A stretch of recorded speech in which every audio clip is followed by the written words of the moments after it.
Building on Love, written by Imani Price, narrated by Shatrice Williams. Trina Thompson glanced up at the weathered facade of the old brownstone, heart thrumming with anticipation. Paint flaked from corroded bricks, the front steps sagged ominously, and a row of boarded windows cast dim shadows across the sidewalk. Yet in Trina's eyes, the place radiated potential. She was used to folks seeing only the wreckage in neglected properties. But as a rising interior designer, she believed every building, like every person, deserved a second chance. Her favorite camera dangled around her neck, ready to snap before photos. A fresh wave of excitement bubbled inside her. The City Council's Rebuild Our Roots program had commissioned Trina to design the interior of this historic brownstone in a once thriving Atlanta neighborhood.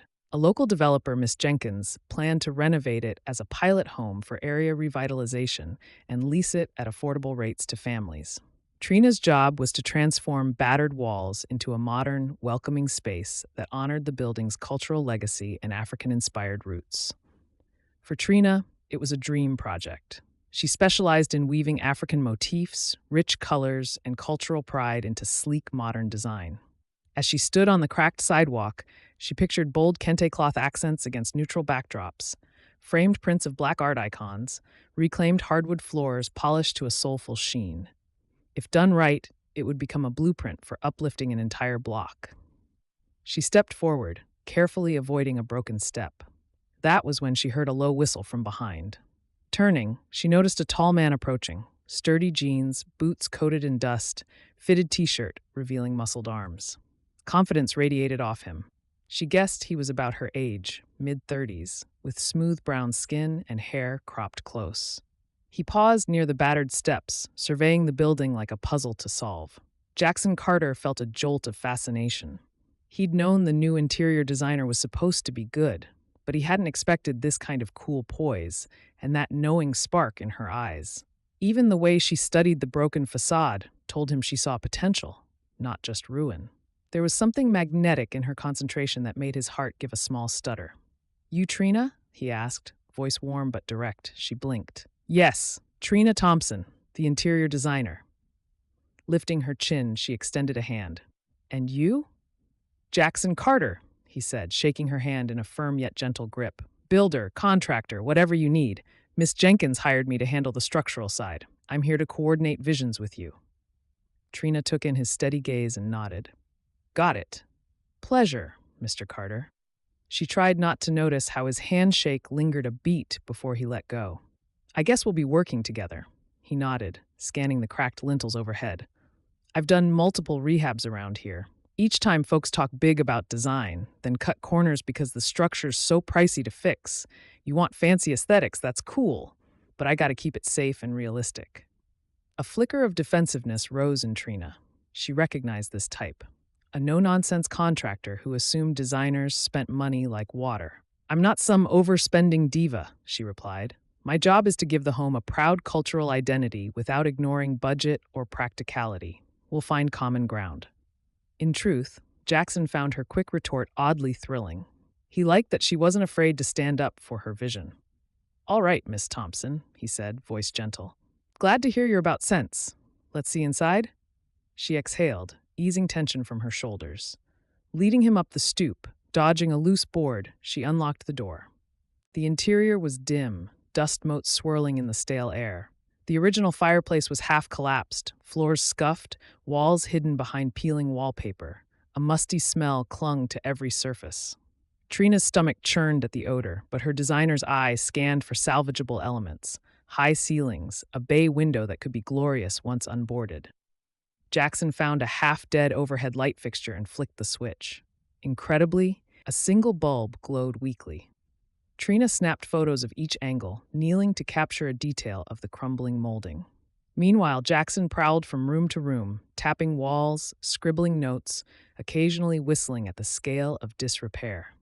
When they regrouped in the foyer, Trina's mind buzzed with preliminary concepts. "So, I see potential for an open-concept living area, refinishing that fireplace. For color palettes, I'm thinking earthy tones with African-inspired patterns. Maybe an accent wall featuring Yoruba or mudcloth motifs in the dining nook." Jackson arched an eyebrow, folding his arms. That's big. Tearing down walls to open the space means adding support beams, not cheap or simple. Trina resisted rolling her eyes. I'm aware. I'm just telling you the aesthetic I'd like. We can figure out cost-effective ways to get there. He nodded, grudging respect in his gaze. We'll see. If it can be done safely, I'll do my best. But foundation problems might kill half the budget. You good with adjusting your big plans if that happens? She squared her shoulders. Yes, within reason. But I won't gut the heart of the heritage theme. Paying homage to our roots is the whole point. A pause. Their eyes locked, tension crackling. Trina sensed his commitment to practicality, but also glimpsed a genuine desire to uplift the neighborhood. We just need to figure out each other's language, she thought. Their dynamic sparked both uncertainty and excitement. All right, he said, voice gentler. Let's walk through systematically. We'll note what we can salvage, then I'll draft a cost outline. You can overlay your design. We'll clash, but that's normal. She found herself smiling faintly. Okay, Mr. Carter, let's do this. He smirked. Call me Jackson. We're in this together. Might as well use first names. She dipped her head, a tingle of anticipation in her chest. Then call me Trina. At that, Jackson allowed himself a small, private smile. He liked the sound of her name, liked the look of her, period. Something about her focus, her determination, tugged at him. And with that, they began their official inspection. Despite the gloom, Trina felt an odd thrill. Something told her this project would be more than design versus structure. Jackson Carter seemed capable, determined, stubborn, and definitely intriguing. As they stepped over creaking floorboards, Trina silently vowed to prove that artistry could unite with pragmatism to forge something special for the home, the neighborhood, and maybe for them both.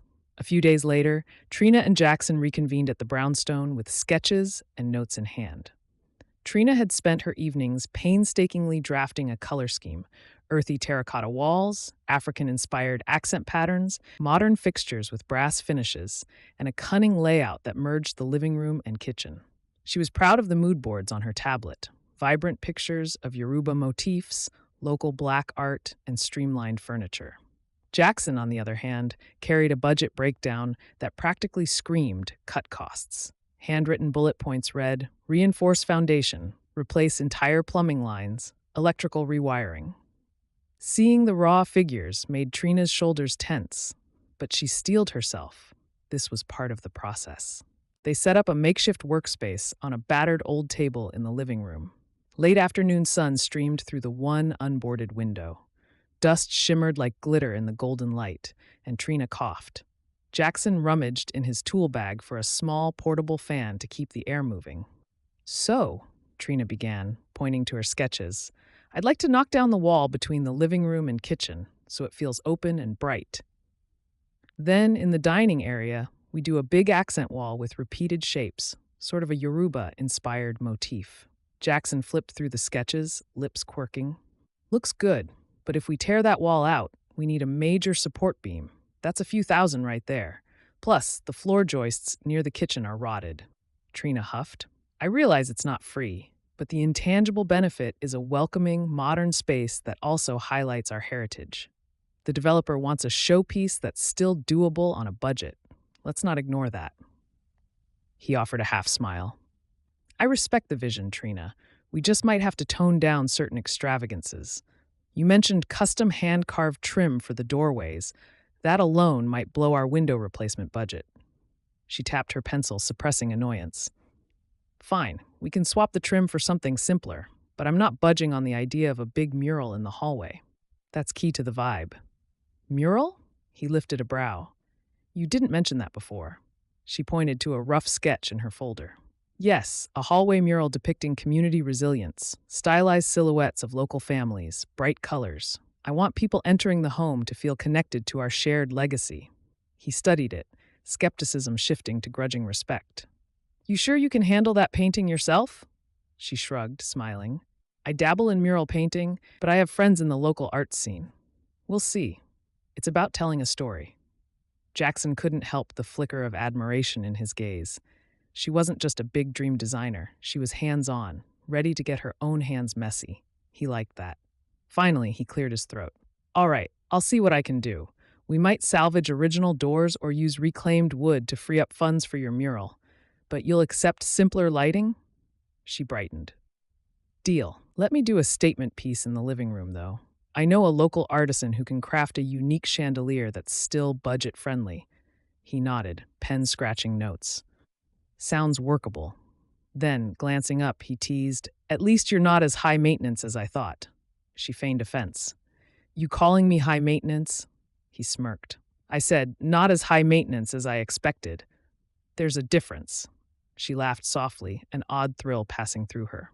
They spent the next hour refining their plan, friction surfacing whenever Trina proposed elaborate tile patterns, and Jackson responded with an exasperated eye roll.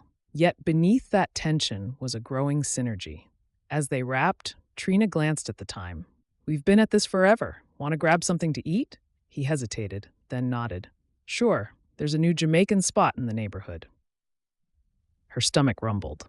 Sounds perfect. Locking up, they strolled to their cars. Trina felt a gentle excitement at the idea of getting dinner with Jackson. Less as colleagues, more as two people discovering each other. The late sun painted the sky orange. Maybe this partnership could be about more than just blueprints. Dinner was at a tiny Jamaican cafe not far from the Brownstone. Trina slid into a vinyl booth, scanning a menu of jerk chicken, rice and peas, fried plantains. The aroma of spices teased her senses. Jackson sat across from her, exuding that calm confidence she was finding dangerously appealing. They ordered, then began chatting easily about the neighborhood's history, their families, and random tidbits, like the best spice level for jerk sauce. Meanwhile, Jackson couldn't stop noticing how her eyes lit up when she talked about design. She had a creative spark that made him feel alert, alive. He'd been around plenty of designers who saw projects as vanity trophies, but Trina was different. She truly wanted to uplift communities, incorporate real cultural pride. He found himself enthralled by her mind as much as her warm smile. "So," Trina asked, sipping water, "what got you into rebuilding these old houses? You could do standard contracting in the suburbs, right?" He nodded thoughtfully. "I grew up in a neighborhood like this. Saw how neglect ate away at once beautiful buildings. I wanted to do more than slap Band-Aids. If I do a rehab, I do it right, because it helps communities thrive again." She admired his sincerity. "Exactly how I feel about interior design. Mainstream remodeling rarely includes rich Black influences. I want to reclaim that." He smiled, a warm glint in his eyes.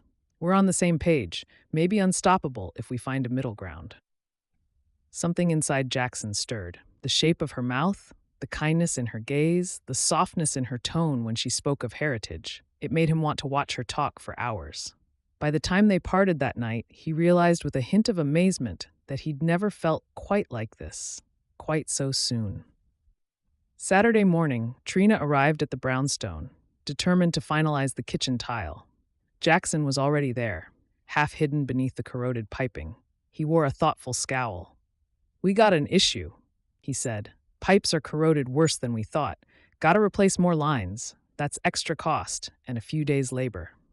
Trina's heart sank. She surveyed the musty kitchen area, stepping carefully around debris. A steady drip echoed from overhead. "This is going to kill more of our budget, isn't it?" He nodded, sympathy in his eyes. "We can fix it, but it means simpler tile, maybe fewer accent sections." She forced a small sigh. "We'll keep a single mosaic behind the stove. We'll do simpler tiles everywhere else. We can't let the space lose all character, though." Jackson nodded. "I hear you."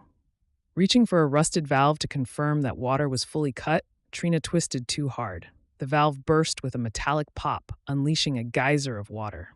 She shrieked, jumping back as cold water sprayed across the kitchen, drenching her jeans and spattering her braids.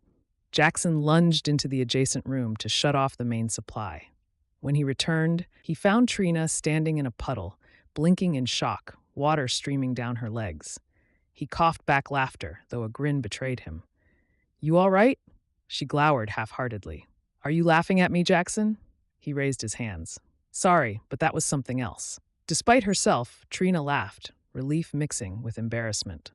"We're soaked, and we probably ruined the subfloor." He offered a clean rag from his toolkit. "We'll salvage it. Gotta tear out the rotted parts anyway."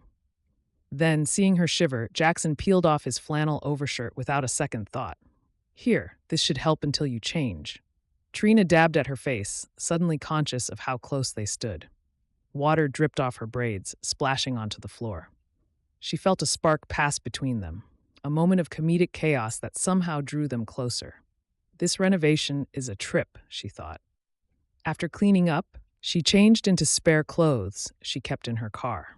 When she returned, Jackson was hammering out a warped board near the sink, muscles flexing as he worked. Her pulse thrummed, but she forced herself to focus. Together, they spent the rest of the day replacing pipes and drafting a new tile plan.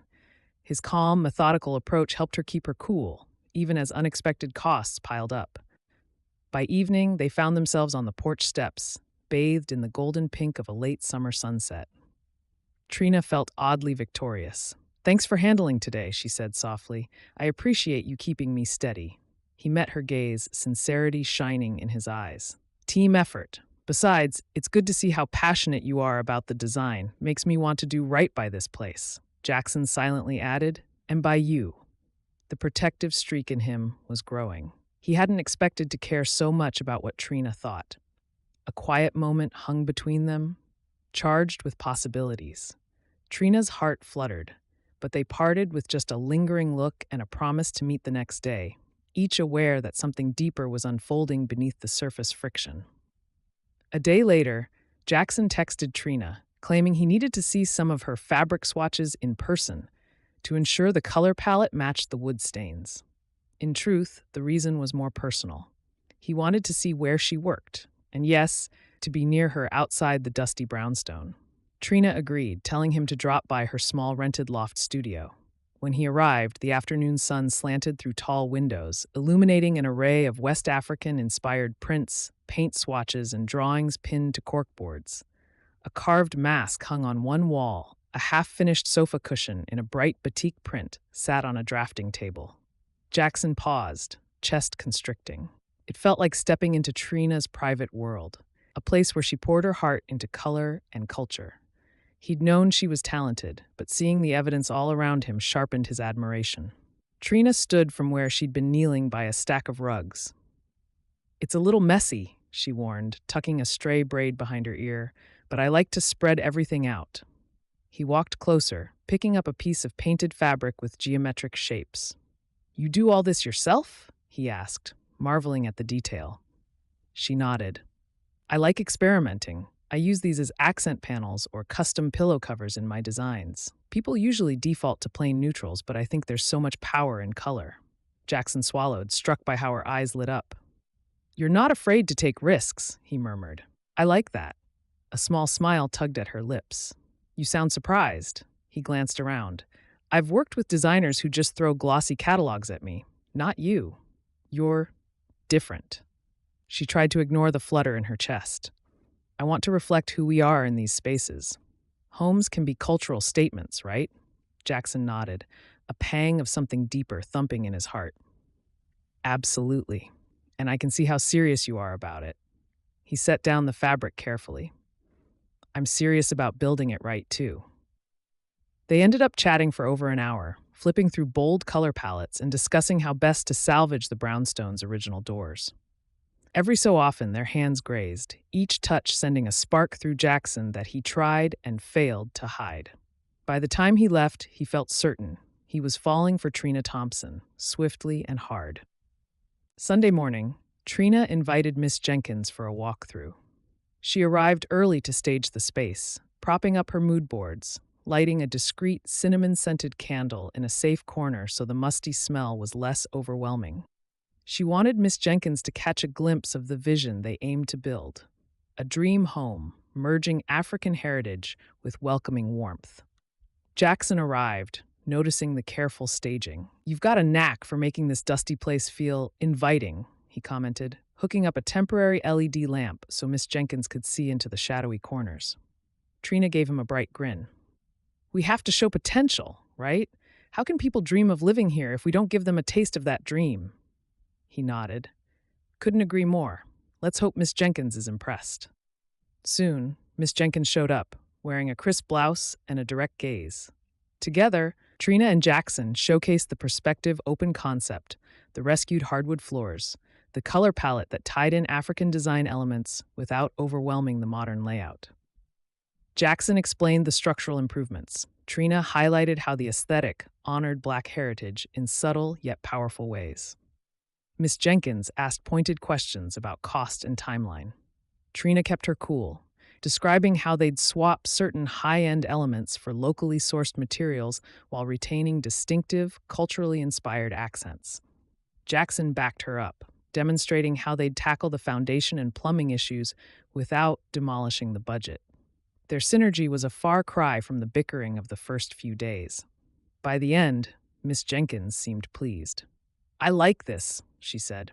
"If you deliver without blowing the budget, we might replicate the plan in other brownstones around here. Good work." Relief washed over Trina. Jackson escorted Miss Jenkins to her car.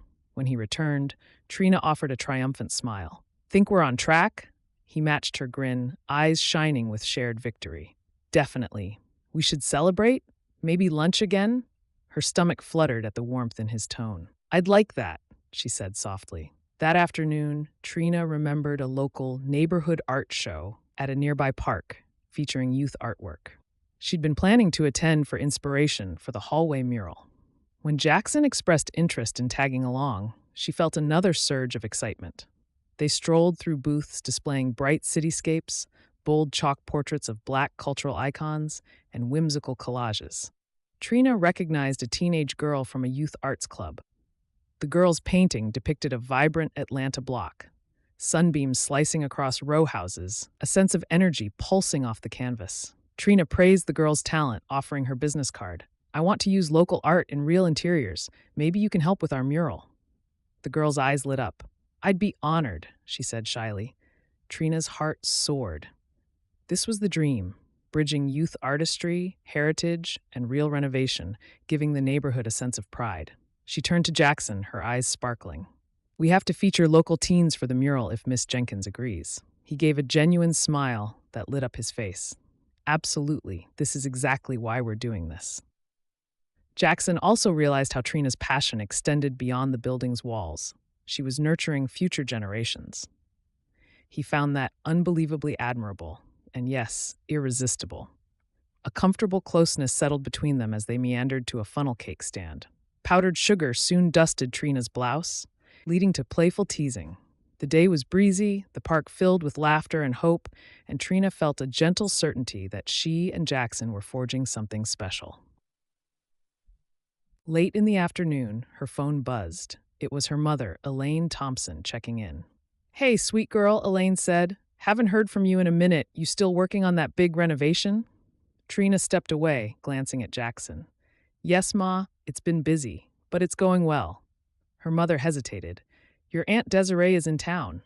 We're having a cookout next weekend. You should come and bring a friend if you like."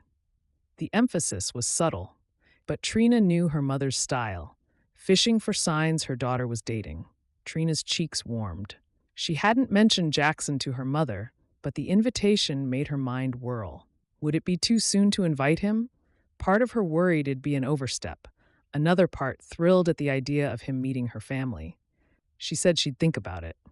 When Trina rejoined Jackson, he offered a curious look. "Everything all right?" "Yeah, just my mom. She wants me at a family cookout next weekend." He nodded. "Sounds fun."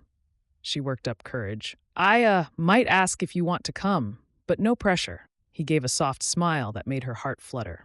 "I'd love to meet your family, if that's not moving too fast." Trina felt warmth flood her. "Okay, let's see how things go this week." Inside, Jackson was already set on going. Meeting her family would mean stepping into her world more deeply, and to him, that sounded perfect. They parted at sundown with lingering reluctance, a sense that their connection was shifting from colleagues towards something undeniably personal. Within days, the Brownstone project hit an unexpected delay. Miss Jenkins informed them that additional city inspections were mandated due to code updates. That meant everything from electrical wiring to stairwell safety had to be revisited. Jackson, stressed by the red tape, felt the timeline slipping. Trina, determined not to lose their creative momentum, scrambled to keep the teen muralists engaged. One evening, they did a late supply run together, grabbing paint primer, stencils, and adhesives. The big box store was nearly empty, its fluorescent lights almost harsh. Trina looked exhausted as she scrolled through her phone list. Tile brand, paint brand, leftover budgets. Jackson gently placed a hand on her arm. "You're wearing yourself thin," he murmured. "We'll pull it off, but you gotta pace yourself." Trina tried a tired smile.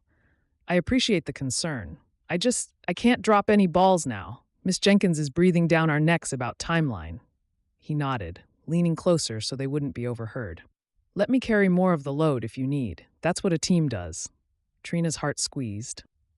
She realized he was offering not just professional help, but real emotional support. "Thank you, Jackson," she whispered, letting him push the heavy cart of supplies. He found his heart pounding at her gratitude. Every time she looked at him with that mix of relief and trust, he felt a stir of protectiveness so strong it nearly overwhelmed him. He was definitely falling first, and falling hard.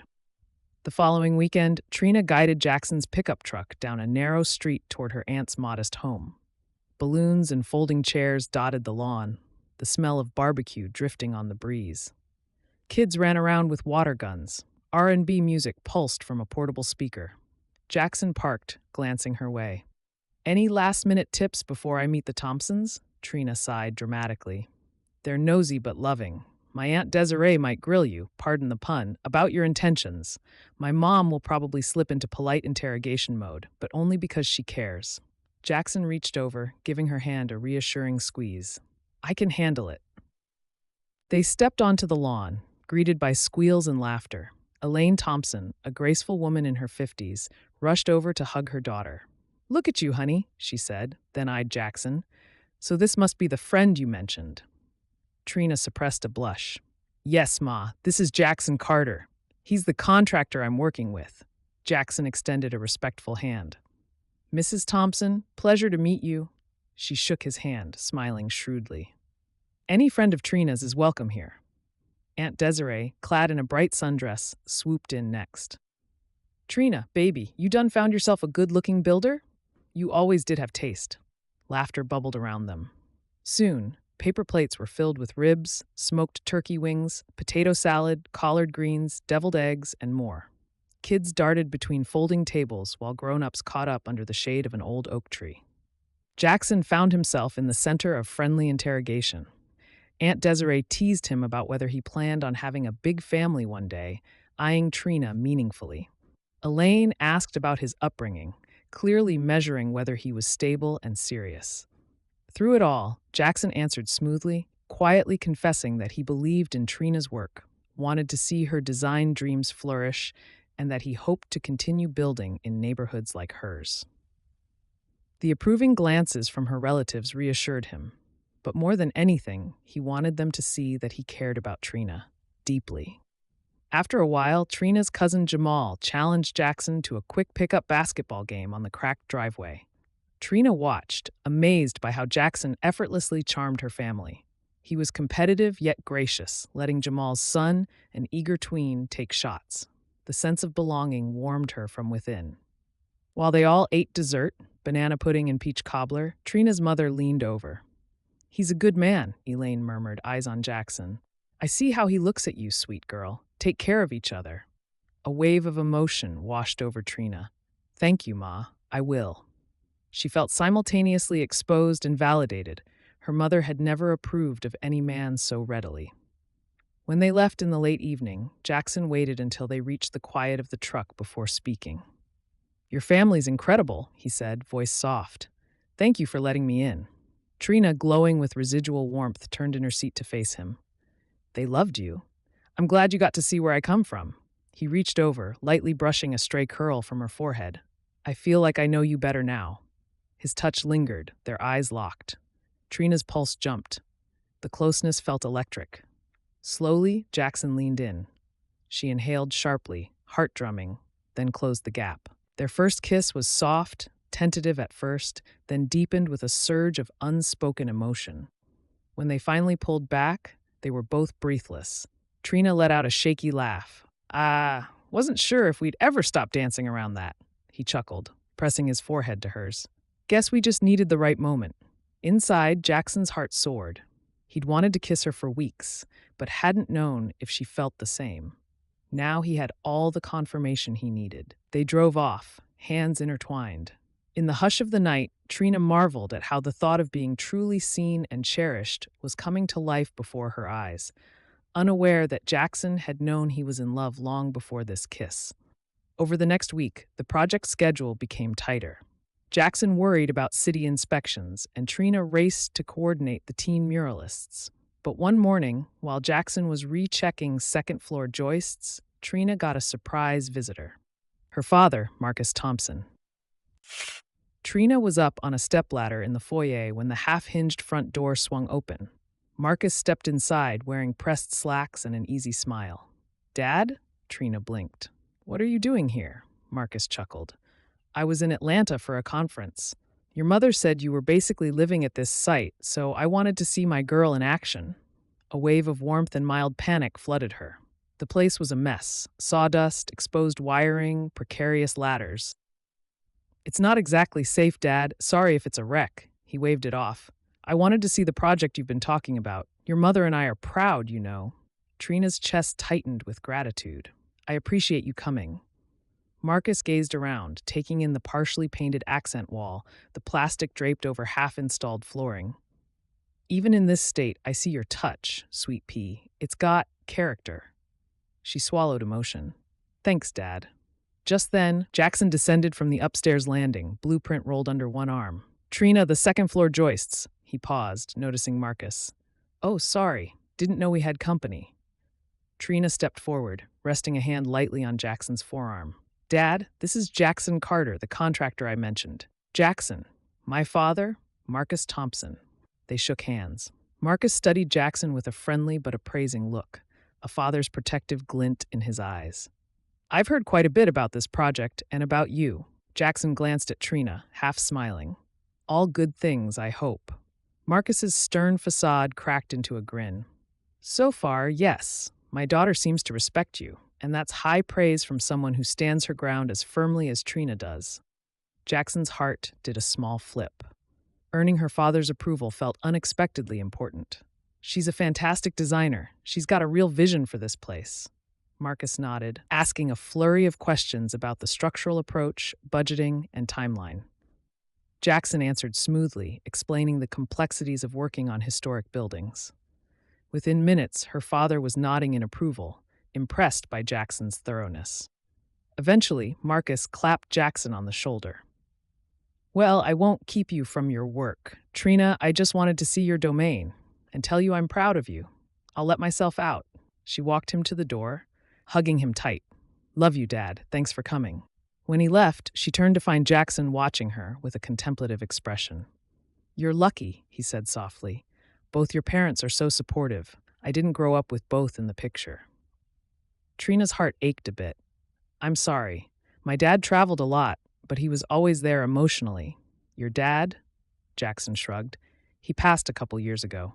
We got close toward the end, but there was distance for a while. Guess that's part of why I throw myself into these projects. Makes me feel like I'm finishing something he started." Trina moved closer, gently touching his arm. "That's meaningful, Jackson. I'm sure he'd be proud of what you're doing here." He looked down, then drew her into a quiet embrace.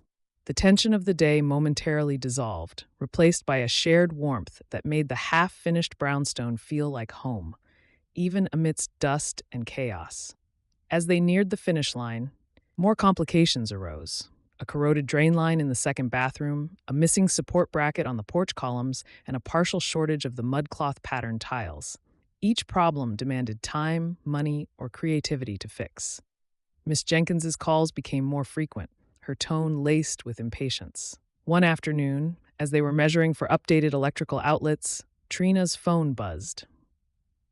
It was Malia, one of the teenage artists she'd recruited for the hallway mural. The girl's voice shook with nerves. "Miss Trina, I'm not sure I can do this. Painting on a real house? That's big." Trina stepped away from Jackson, who was fiddling with a fuse box, and lowered her voice. "Malia, your designs are amazing. The reason we picked you is because we see your talent. This is a home that'll be lived in by real families. If anything, that's more special than painting a canvas for a gallery. Trust me." You're ready. A long pause, then a soft sniffle. I'm scared. People will judge it. They'll love it, Trina reassured.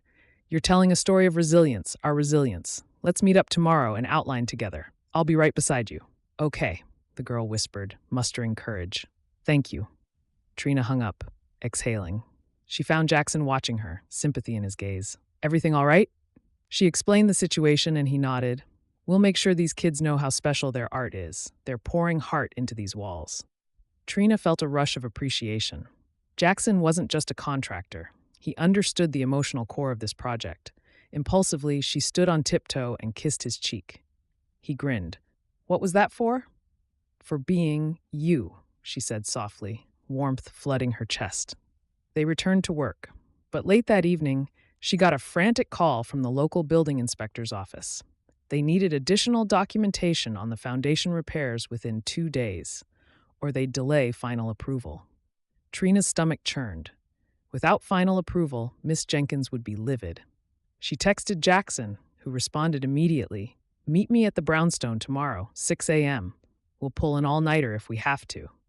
Jackson's protectiveness flared at the stress in Trina's voice. He'd do anything to ensure she succeeded, even if it meant sleeping on site. The next morning, they spread out structural diagrams at dawn, forging ahead with dogged determination.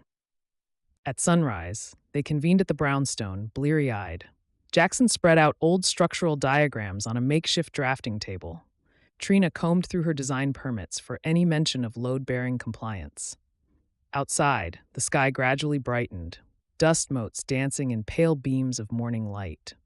By 8 a.m., they'd sorted half the paperwork. Jackson's expression turned grim. We have to recheck certain beams to match the new code language. He muttered. Might need more reinforcement in the second-floor hall. Trina groaned, exhaustion crawling up her spine. Another cost we didn't budget for? He rubbed the back of his neck. Let's confirm first.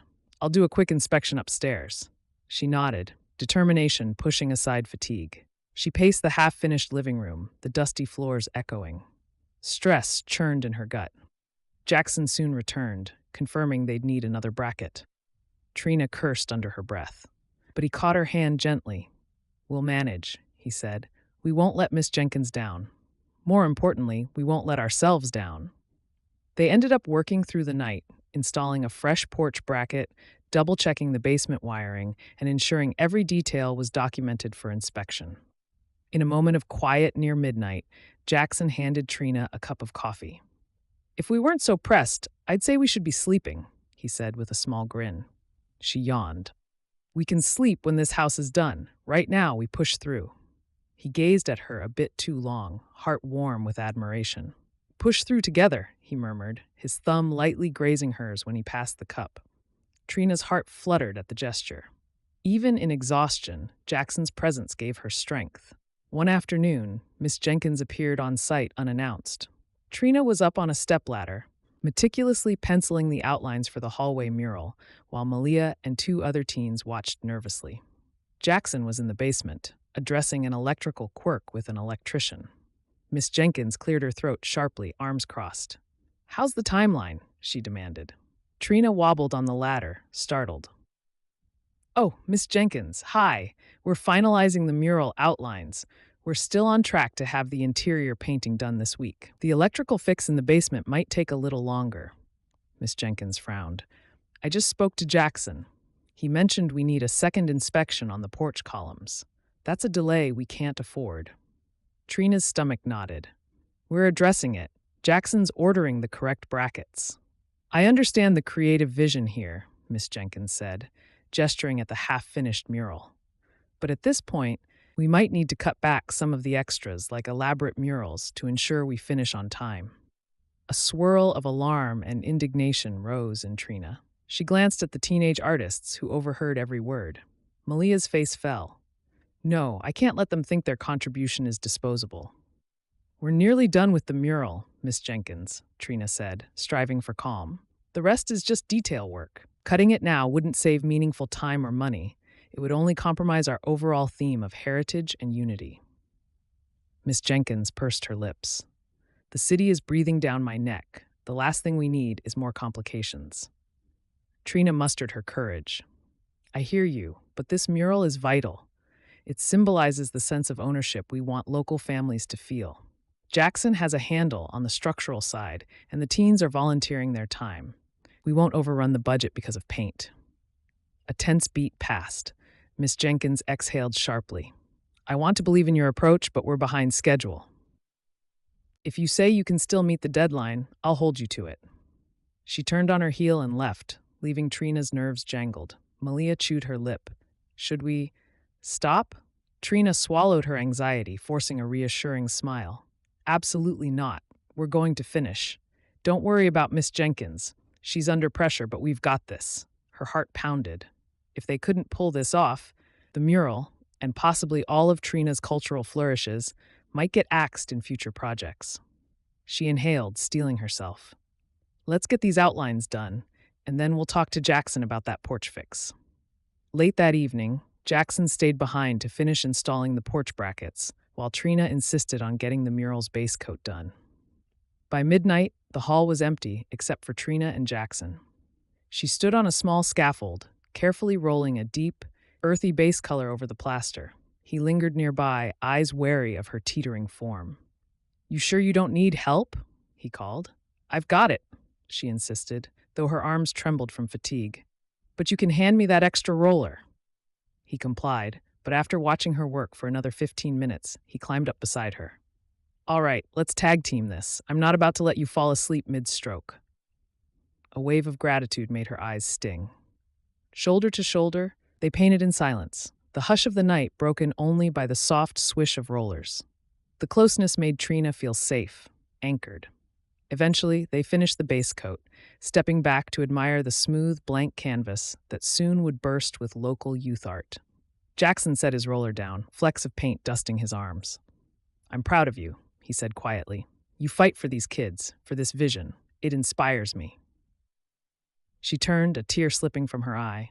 I couldn't do it without you. Their gazes locked.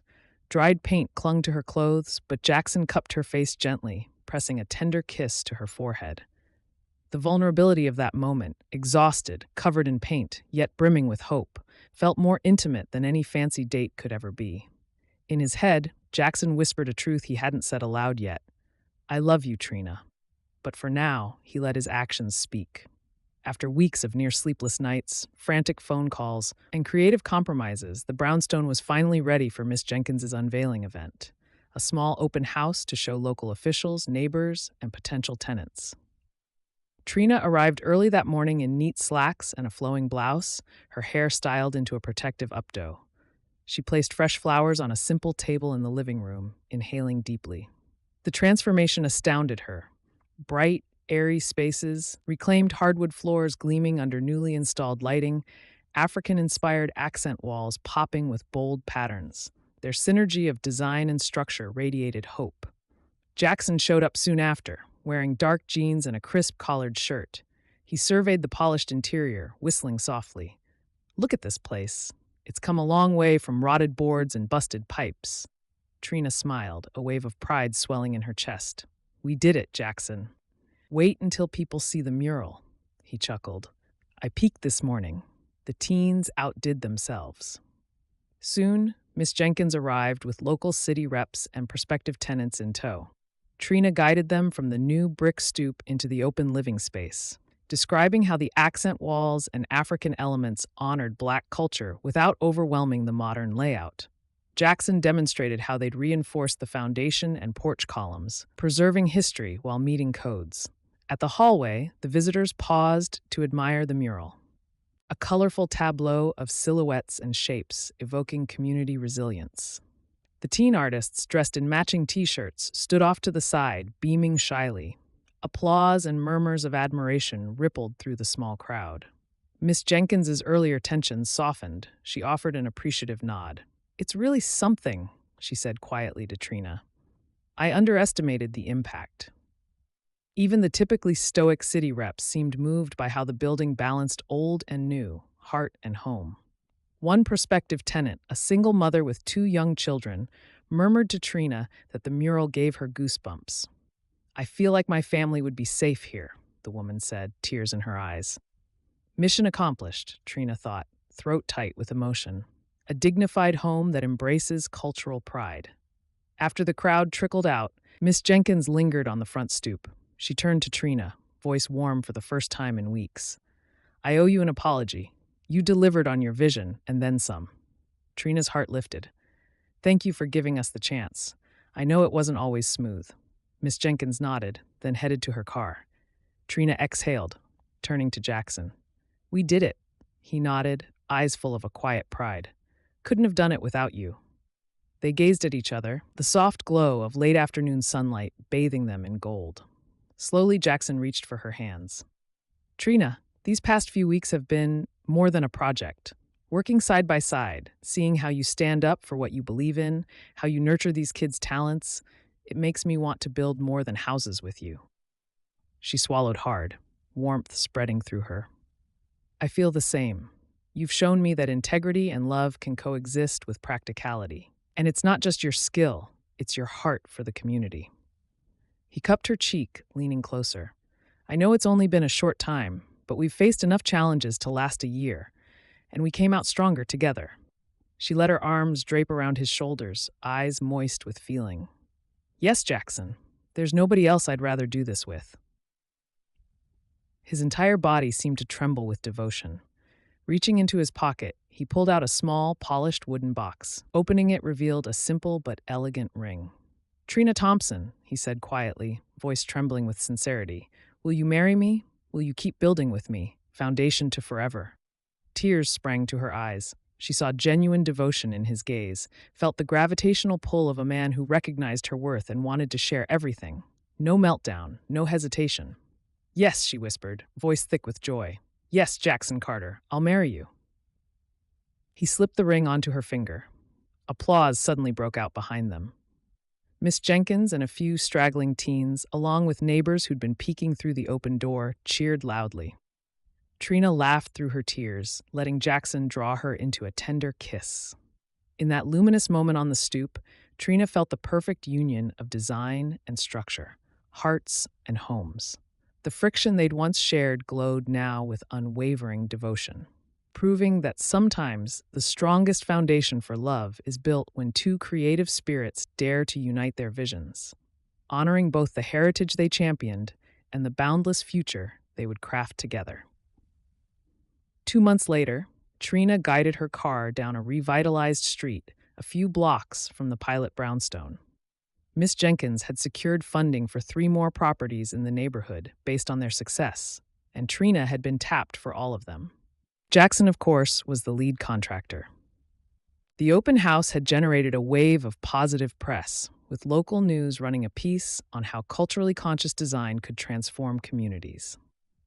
Pulling up to the second property, a slightly smaller townhouse in similar disrepair, Trina smiled at the sight of Jackson's truck. Her fiancé was already on site, measuring the crooked porch steps.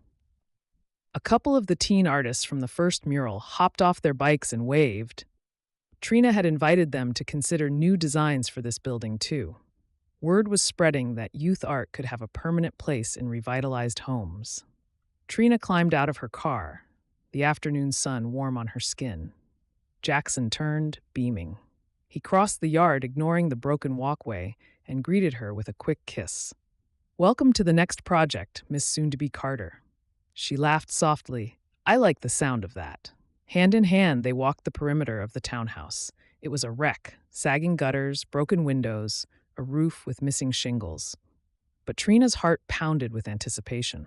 She could already envision patterned feature walls, reclaimed floors, a reading nook near a restored bay window, and color palettes that would reflect the proud heritage of this Atlanta neighborhood. Jackson squeezed her fingers. Think we can handle it? She turned to him with a radiant grin. Absolutely. We proved that love and vision can rebuild anything. He pressed a light kiss to her temple. You lead with the design, I'll handle the structure. As they strolled inside, the teens trailing behind with sketch pads, Trina felt a surge of gratitude. She had found someone who not only acknowledged her artistry, but protected it, nurtured it, and celebrated it. And together, they were giving that same sense of hope and pride to neighbors who deserved beautiful, dignified homes. Here, in this battered townhouse with dust swirling around them, they would once again transform the neglected into the spectacular. And in doing so, they'd keep building a future that honored both their heritage and their love, foundation to forever. This concludes Building on Love, a sweet African-American romance written by Imani Price, narrated by Shatrice Williams. If you'd like to listen to more stories, please subscribe to this channel or visit imaniprice.com.